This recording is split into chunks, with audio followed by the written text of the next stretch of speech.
Okay, today we're going to continue working on our learning target of finding or calculating the surface area of rectangular prisms and cubes. I'm hoping one of the things that you've been noticing in these mini lessons is the way that I have organized all of the work for finding surface area of especially rectangular prisms, because it can get very complicated and pretty messy.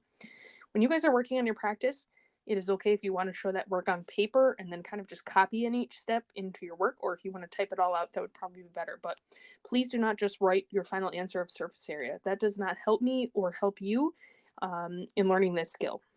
I know it is complicated and it takes a lot of work. That's why we're doing so many of these problems, and we will do some more next week too. Okay, we're going to start with this rectangular prism here. We're going to keep using that top, bottom, side, front, back to help us out, help us organize all of our work. So let's start by finding the area of our front face. Okay, and that is going to be this face right here. Now think about that rectangle and what two numbers of our length, our width, and our height make up that rectangle. You see that we're definitely going to use 3. And we're also going to use our height of 5. So we're going to multiply 3 times 5 to find the area of that front face, which equals 15 square feet.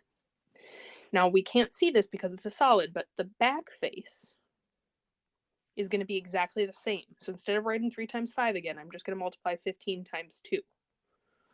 That represents the area of the front face and the back face. Okay, 15 times 2 is 30.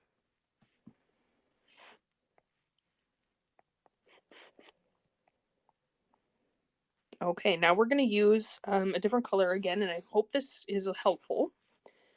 And let's go ahead and start with our top face.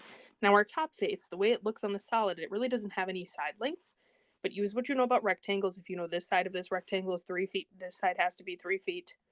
If you know this side of the rectangle, this has to be 2 feet. So we're going to multiply to find the area of that top face. We're going to multiply 3 times 2 equals 6. And we know that our bottom face, that we can't see, that's down here, is exactly the same. So I'm going to multiply 6 times 2 equals 12.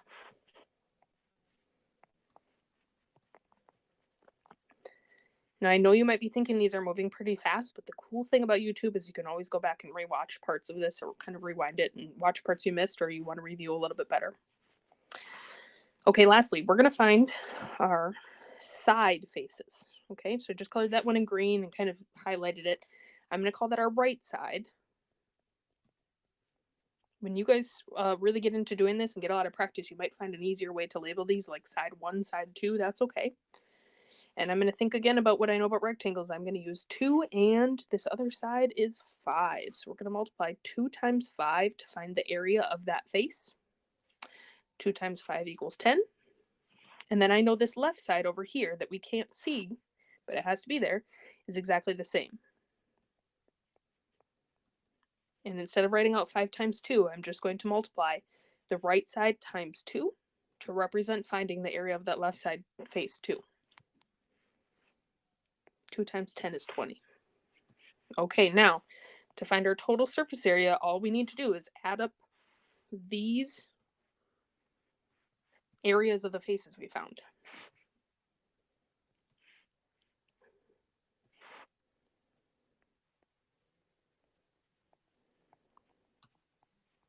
So our surface area equals 62 square, because again, we're finding area, feet. Okay, this is going to be our second problem today, and we're going to be calculating the surface area of a cube with a height of 9 inches. I put a very similar problem like this, or to this, on one of the volume questions on your independent practice last week, and lots of 5th graders kind of got hung up on it. So again, what I want to challenge you to do is think about what you know about cubes. And if you know that the cube has a height of 9 inches and all of the faces are squares, what do you know about the other side lengths? So I'm going to label this right here. I'm going to label 9 inches as my height. What would the base be? Well, I know that all the faces of cubes are squares, so that means that all the side lengths are going to be the same. The length, the width, and the height are all going to be identical. So that means that this is also 9 inches, and that this is also 9 inches. And if we think about one of those faces, let's go ahead and find the area of this front face right here. So I'm just going to write this right here, one face. We don't have to say what face it is. Give it a name like top, front, back, bottom, side, anything. If we find the area of one face, we should be able to multiply that by how many faces a cube has, because all 6 of the faces are the same size. And we should be able to find our total surface area.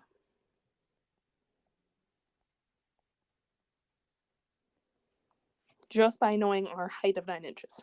Okay, so to find the area of this face, we're going to multiply 9 times 9, which is equal to 81 square inches.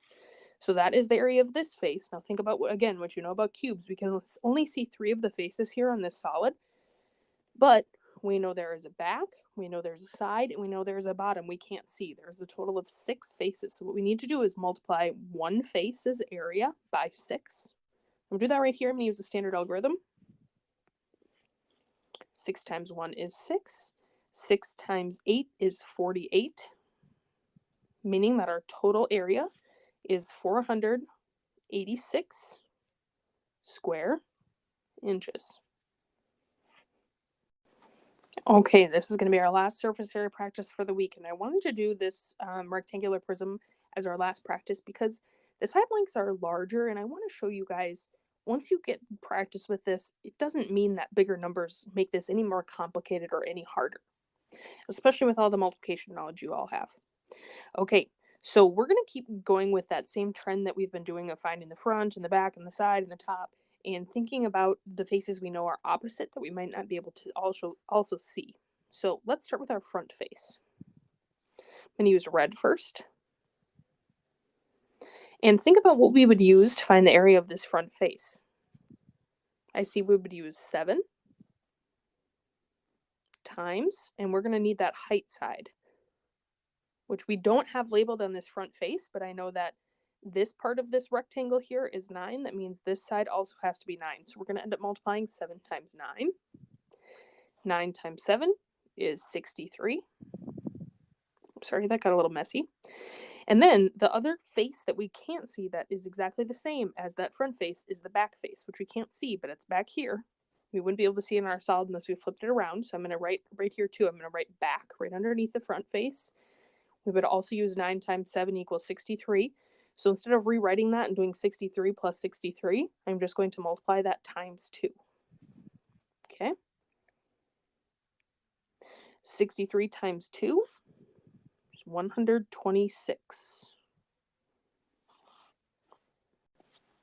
Okay, next we're going to use blue, and I'm going to highlight this top face.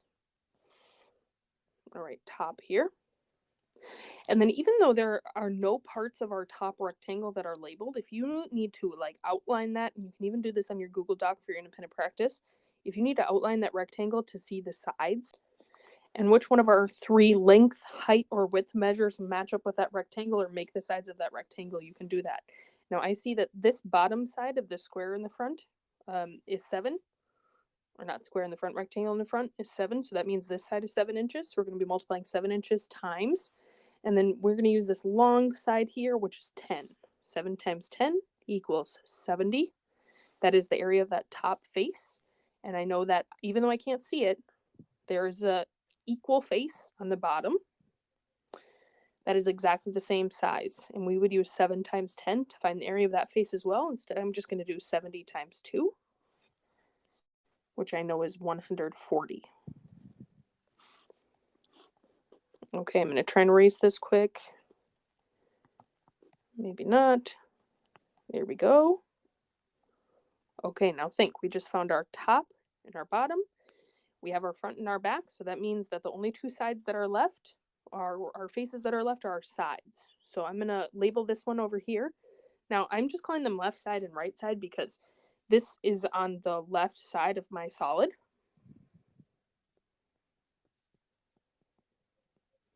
And think, what dimensions are we going to use to find the area of that rectangle? So see, we're going to use 10 and 9. 9 times 10 equals 90. And then the face right here we can't see is our right side. But we know that it is exactly the same and it has the same measurements to find the area, which would be 10 times 9 equals 90. So I'm just going to multiply our 90 times 2, which is 180. Okay, now after we've done all that, we can use our areas right here to find our surface area. Our total surface area is the sum of the area of all of the faces. So all 6 of the faces.